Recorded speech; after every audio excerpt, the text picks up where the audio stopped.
Hey everyone! Today I'm going to show you how to extract the last word from a cell.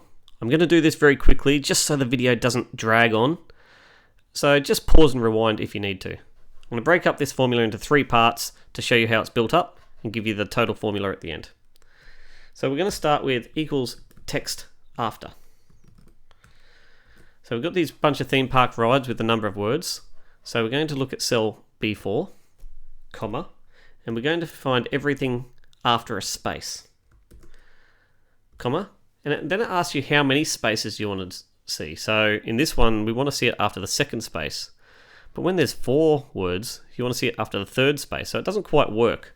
So I'll show you. I'll just put in 1 for this instance, and you can see it's given me everything after that first space, all the text after that first space, but it hasn't given us that last word, and there's also an error in there as well. So let's build on this formula. Equals text after, open bracket, B4. We're going to look for that space again, comma, and instead of typing 1 this time, we're going to type in -1. And what that does is it's going to find that space from the right hand side, so the very first space. If you do -2, it's going to find 2 spaces from the right hand side. Close the brackets, drag that down, and now it's actually bringing us back the last word. But again, there's a little bit of an error, and that's because Crazy Town, the theme park ride, doesn't have a space. It is just 1 word. So the last word is Crazy Town. So we're just going to update that formula again. And just before I do, don't forget to subscribe or like this video. It'd be really handy. So equals text after. I'm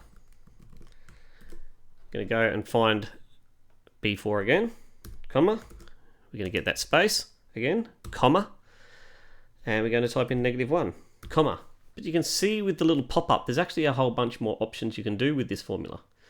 So we don't need case-sensitive match. We're not necessarily trying to find an M or a capital M. We're looking for a space. So we're going to ignore that. Just type another comma.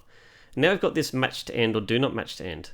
So this is where if it has 1 word and you're going all the way back and they can't find the space from the right-hand side, if you type in match to end, which is a 1, it's just going to go all the way back to where it can't go any further. So we're going to type in 1, and this will take away that error. So again, all the others work with the last word, and with that other one, where there's only 1 word, it's come in. So there you go, that's how you get the last word from a formula. Hope you enjoyed. See you next time.